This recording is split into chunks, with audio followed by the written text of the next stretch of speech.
रशीद की बड़ी बेगम जुबैदा थी। वह ऐतिहासिक तथ्य है, किंतु अल्फ लैला में हारून से संबद्ध पहली कहानी में जुबैदा का जो वर्णन किया गया है उसमें वे विवाह के पहले अच्छी खासी जादूगरनी के रूप में उभरती है, जिससे एक बार खलीफा की जान को भी खतरा पैदा हो जाता है। यह दूसरी बात है कि बाद में वे मामूली रानियों की तरह सिर्फ महल के अंदर ही षड्यंत्र कर पाती है, और जब खलीफा को इसका पता चलता है तो वे यद्यपि उसे मरवाता नहीं लेकिन उसका जी कुढ़ाने के लिए उसकी सौत ले आता है और वे इस स्थिति में समझौता कर लेती है। ऐतिहासिक तथ्य इससे बिल्कुल अलग हैं। जुबैदा का विवाह राजघरानों के साधारण विवाहों जैसा ही था। उसे महल के अंदर दासियों के विरुद्ध षड्यंत्र करने की फुर्सत ही नहीं थी। वह शासन के संचालन में भी अपना प्रभाव रखती थी।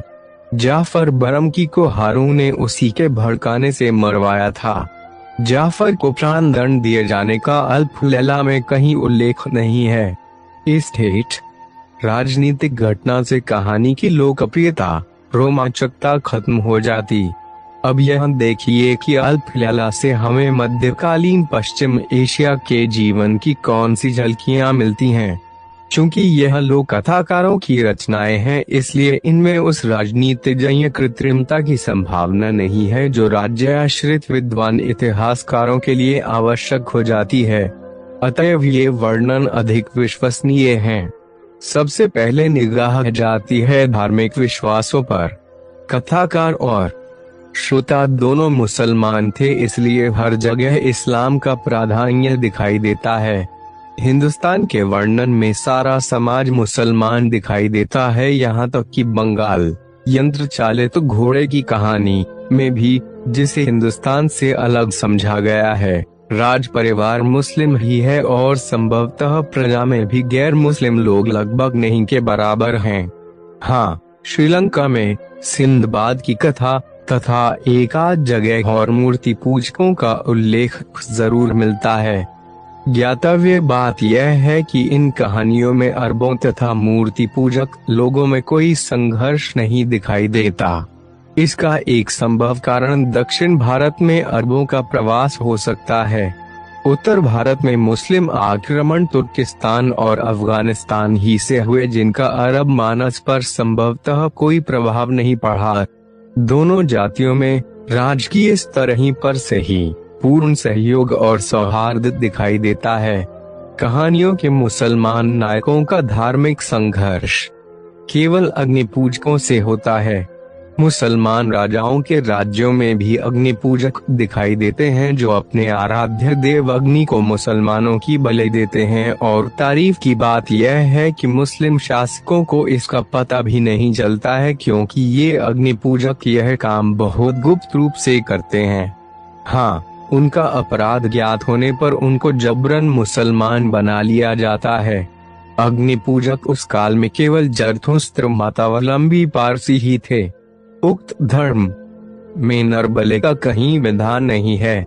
यह बात जरूर है कि 13वीं 14वीं ईस्वी शताब्दी में अग्नि पूजक जहाँ भी थे, वे मुसलमानों को, जिन्होंने उन्हें अपना देश छोड़ने को विवश किया था, बहुत ही नापसंद करते थे और उनसे कोई सामाजिक संबंध नहीं रखना चाहते थे। यह भी याद रहे कि सारी धार्मिक कट्टरताओं के बावजूद ईसाइयों और यहूदियों के मुसलमानों से व्यापारिक संबंध थे और ये लोग मुसलमानों के बीच घुल मिल कर रहते थे। मुसलमान भी अन्य धर्मावलंबियों की अपेक्षा ईसाइयों और यहूदियों को उनके एकेश्वरवाद और दैवी ग्रंथ पर विश्वास, अहले किताब होने के कारण अधिक क्षमा समझते थे। अग्नि पूजकों को इसी अलगाव के कारण आम मुसलमानों ने अपनी कल्पना में बहुत नीची जगह दी थी और उनकी दुष्टता की कहानियां गढ़ ली थीं। हबशियों का जहां भी उल्लेख आया है, गुलामों ही के रूप में आया है। इसमें आश्चर्य की कोई बात नहीं है। 19वीं शताब्दी के मध्य तक अफ्रीका वासियों को सारे संसार में इसी रूप में देखा जाता था। साथ ही उन्हें बड़ा अच्छा भी दिखाया गया है। जाफर का गुलाम, जिसे खाने पीने की कोई तंगी नहीं हो सकती थी, बालक के हाथ से सिर्फ छीन कर भागता है। जल्लाद का काम करने के लिए भी हबशी रखे जाते थे।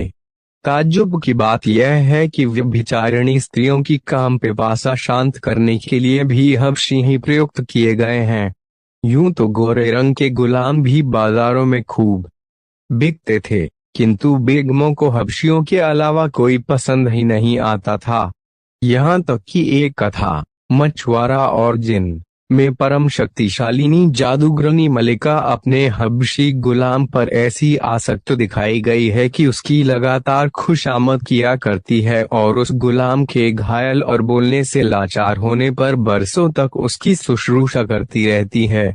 इसका कारण केवल यही नहीं मालूम होता कि हबशी लोग आम अरबों से शारीरिक रूप से अधिक पुष्ट होते थे। इसकी जड़ में यह बात दिखाई देती है कि कथाकार को जहां भी किसी स्त्री की दुष्टता को उभारना होता है वहीं उसका संबंध किसी हबशी से करा दिया जाता है, क्योंकि तत्काल